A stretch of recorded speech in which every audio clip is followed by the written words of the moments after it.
तुम्ही पुण्याला जात असाल किंवा पुण्याला भेट दिली असेल किंवा सिंहगड न पाहताच निघून गेला असाल तर तुम्ही एका ऐतिहासिक किल्ला पाहण्यास मुकला आहात की ज्याचा आपल्या इतिहासावरती मोठा प्रभाव पडलेला आहे। तुम्ही भेट द्यायला मुकला असाल तर ठीक आहे, मी याबद्दल एक छान माहिती देत आहे, त्यामुळे सर्वांना विनंती आहे की त्यांनी हा व्हिडिओ शेवटपर्यंत पाहावा। नमस्कार मित्रांनो, मी प्रवीण कुलकर्णी आणि कुलकर्णी कन्सल्टन्सीच्या नॉलेज सेंटर मध्ये आपले सहर्ष स्वागत आहे। बादशाह औरंगजेब दक्षिणेकडील राज्ये ताब्यात घेण्याचा विचार करत होता आणि त्याला दख्खनची राजधानी म्हणून कोंढाणा किल्ला असावा अशी त्याची इच्छा होती।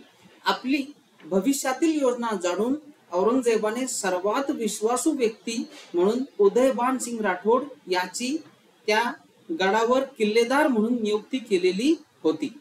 छत्रपती शिवाजी महाराजांना कोंढाणा किल्ल्याचे स्थान आणि त्याचे महत्व माहित होते, म्हणून त्यांनी 2 वर्षाच्या तहानंतर तो मुघलांकडून परत मिळवण्याचा निर्णय घेतला।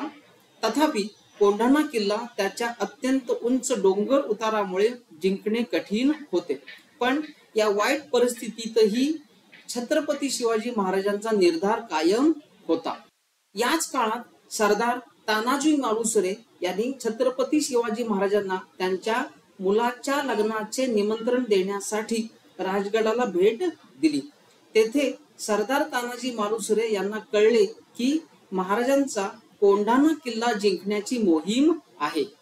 मोहीम जाणून घेतल्यानंतर तानाजी मालुसरे यांनी स्वराज्यात किल्ला परत मिळवण्याच्या उद्देशाने त्या लढाईचे नेतृत्व करण्याचा निर्णय घेतला। सुरुवातीला छत्रपती शिवाजी महाराजांनी तानाजी मालुसरे यांना विरोध केला, कारण तानाजी मालुसरेंच्या मुलाचा विवाह होणार होता, पण तानाजी मालुसरे यांनी मोहिमेपासून दूर राहण्यास नकार दिला। नंतर काही सैनिकांसह तानाजी मालुसरे किल्ल्यावर गेले। त्यांनी उदयसिंग राठोड आणि त्याच्या सैनिकांशी खूप जोरदार युद्ध केले। तानाजी मालुसरे यांनी स्वतःचे प्राण देऊन किल्ला परत स्वराज्यात आणला।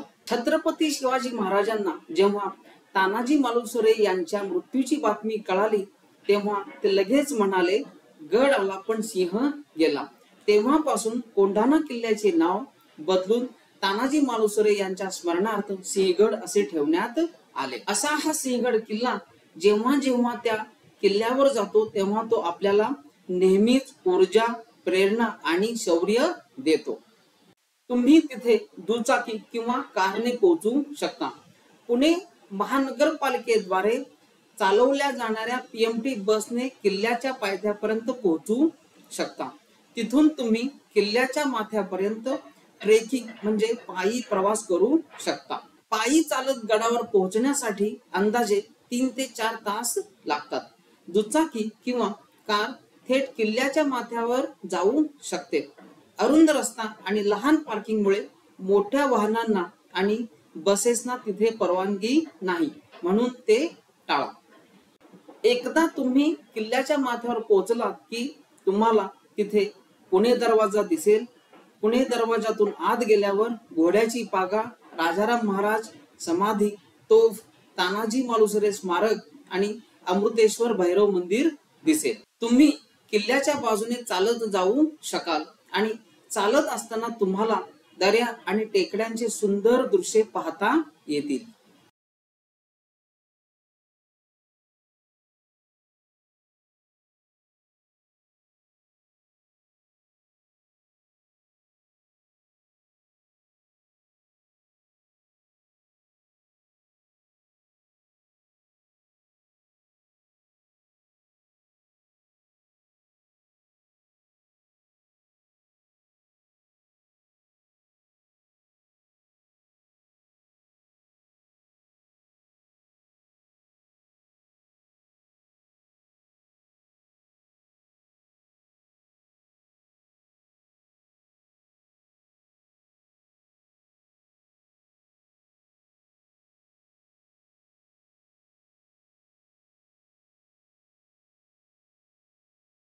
खेळणी आणि इतर खाण्यापिण्याच्या वस्तूंसाठी हॉटेल्स आणि छोटी दुकाने आहेत।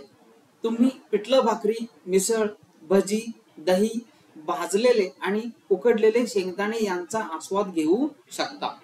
लिंबू सरबत, कोकम सरबत, ताक, पाणी आणि इतर कोल्ड्रिंक्स देखील उपलब्ध आहेत. काही घरगुती हॉटेल्समध्ये जेवणासाठी झाडाखाली खूप छान बसण्याची व्यवस्था आहे.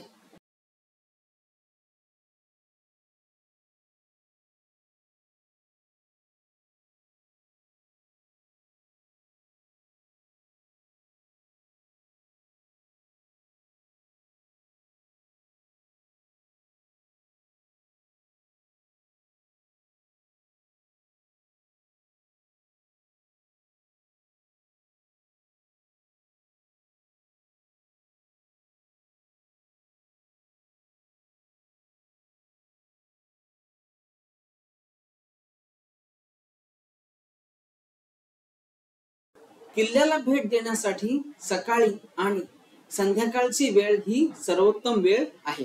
जर तुम्हाला ट्रेकिंग करायचे असेल तर सकाळी लवकर आणि संध्याकाळी जाणे चांगले. सर्वात महत्त्वाचे म्हणजे दुपारी कडक सूर्यप्रकाश टाळण्याचा प्रयत्न करा. धुके आणि ढग पाहण्यासाठी पावसाळा आणि हिवाळ्यात जाणे चांगले. नकाशात दाखवल्याप्रमाणे कात्रज किंवा नवले पूल किंवा वारजे पुलावरून गडावर जाण्याचे 3 मार्ग आहेत.